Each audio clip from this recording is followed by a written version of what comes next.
Hello everyone, আমি সুরভি। জ্ঞানজ্যোতি coaching centre পক্ষ থেকে তোমাদের সবাইকে জানাই আরও একবার স্বাগত। আজকে আমরা আলোচনা করব নবম শ্রেণীর তৃতীয় অধ্যায় থেকে একটি গুরুত্বপূর্ণ বিষয় নিয়ে। দেখো আমাদের বিষয়টি কি আছে, পৃথিবীর গুরুত্বপূর্ণ অক্ষরেখা সমূহ। পৃথিবীর যে গুরুত্বপূর্ণ অক্ষরেখাগুলি রয়েছে সেই অক্ষরেখাগুলি নিয়ে কিন্তু আজকে আমরা আলোচনা করব। তো দেখো কি আছে, পৃথিবীর গুরুত্বপূর্ণ অক্ষরেখা সমূহ। পৃথিবীর গুরুত্বপূর্ণ অক্ষরেখা সমূহগুলি হলো, প্রথমটি হচ্ছে দেওয়া রয়েছে দেখো নিরক্ষরেখা। নিরক্ষরেখার মান কত? 0 ডিগ্রি। সব থেকে গুরুত্বপূর্ণ একটি হলো অক্ষরেখা হচ্ছে নিরক্ষরেখা, তার মান হচ্ছে দেখো 0 ডিগ্রি বা 0 ডিগ্রি। গুরুত্ব কি রয়েছে নিরক্ষরেখার? নিরক্ষরেখা পৃথিবীর মাঝ বরাবর বিস্তৃত। নিরক্ষরেখা একেবারে পৃথিবী কিন্তু মাঝখানে অবস্থান করে। এর পরিধি সবচাইতে বেশি, অন্যান্য অক্ষরেখার থেকে কিন্তু নিরক্ষরেখার পরিধি সবচেয়ে বেশি, এবং এটি পৃথিবীকে কি করেছে, সমান দুটি গোলার্ধে, উত্তর গোলার্ধ এবং দক্ষিণ গোলার্ধ, এই দুটি গোলার্ধে কিন্তু নিরক্ষরেখা পৃথিবীকে ভাগ করে রেখেছে। তাই একে কিন্তু মহাবৃত্ত বলা হয়ে থাকে। তাই মহাবৃত্ত কাকে বলা হচ্ছে? নিরক্ষরেখাকে কিন্তু মহাবৃত্ত বলা হচ্ছে। নিরক্ষরেখার মান কত? 0 ডিগ্রি। 2 নম্বর গুরুত্ব কি আছে, এর সাহায্যে কোনো স্থানে অক্ষাংশ নির্ণয় করা যায়। এবার অক্ষাংশ জিনিসটা কি? নিরক্ষরেখা থেকে যে কোনো স্থানে যে কোণগত বা কৌণিক দূরত্বটা রয়েছে তাকে কিন্তু অক্ষাংশ বলা হয়। এই নিরক্ষরেখার সাহায্যে কি করা হয়, কোনো স্থানে অক্ষাংশ নির্ণয় করা যায়। তবে 2 নম্বর কি আছে দেখো, আরেকটি অক্ষরেখা সম্পর্কে দেওয়া আছে, কর্কট ক্রান্তি রেখা। কর্কট ক্রান্তি রেখার মান হচ্ছে 23.5 ডিগ্রি উত্তর। কর্কট ক্রান্তি রেখার মান কত? 23.5 ডিগ্রি উত্তর। এবার দেখো কর্কট ক্রান্তি রেখার গুরুত্বগুলি কি কি আছে। সূর্যের উত্তরায়ণের শেষ সীমা এবং উষ্ণমণ্ডলে যে উত্তর সীমা রয়েছে সেই উত্তর সীমা এবং উত্তরায়ণের শেষ সীমাকে কর্কট ক্রান্তি রেখা কিন্তু নির্দেশ করে থাকে।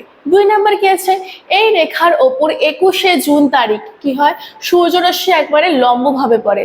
কত তারিখে? 21শে জুন তারিখে কর্কট ক্রান্তি রেখার ওপর সূর্যরশ্মি লম্বভাবে পড়ে থাকে।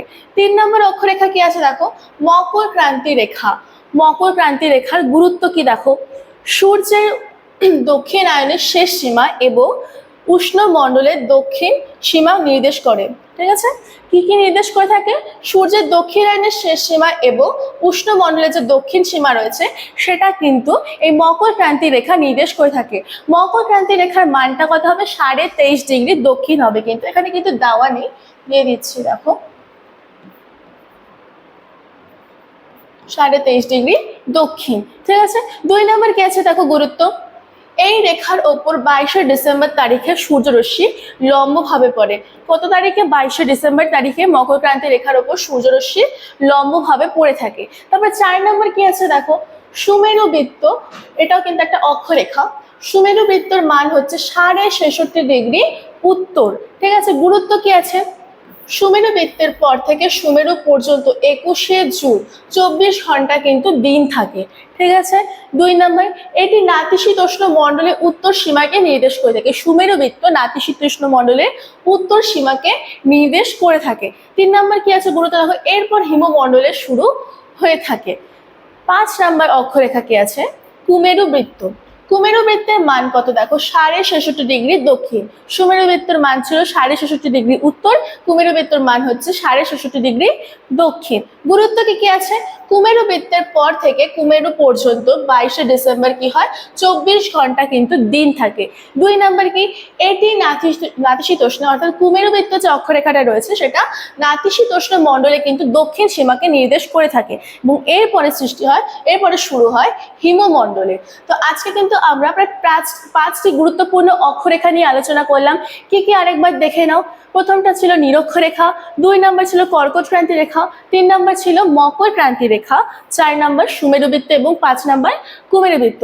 আশা করছি আজকে আলোচনা তোমরা সবাই ভালো করে বুঝতে পেরেছো। সবশেষে একটি ছোট্ট ইনফরমেশন তোমাদের দিয়ে রাখছি, দেখো তোমরা যারা যারা ভাবছো আমাদের সাথে যুক্ত হবে, স্ক্রিনে 2টো নাম্বার দেওয়া আছে, যে কোনো একটি নাম্বারে কিন্তু তোমরা কল করে আমাদের সাথে যুক্ত হয়ে যেতে পারো। যে সুযোগগুলি পেয়ে যাচ্ছ আমাদের সাথে যুক্ত হওয়ার পর, নোটস পেয়ে যাচ্ছ, পিডিএফ পেয়ে যাচ্ছ, এছাড়াও কোনো ডাউট থেকে থাকলে তার ক্লিয়ার করার কিন্তু সুযোগ তোমরা পেয়ে যাচ্ছ। এছাড়াও রেকর্ডেড ক্লাসেস, পরীক্ষার আগে সাজেশনস পেয়ে যাচ্ছ, মক টেস্ট এবং লাইভ ক্লাসের মতো সুযোগ সুবিধাও কিন্তু তোমরা আমাদের সাথে যুক্ত হয়ে যাওয়ার পর পেয়ে যাচ্ছ। তো আজকের জন্য কিন্তু এতটুকুই ছিল, দেখা হচ্ছে পরের ক্লাসে। Thank you.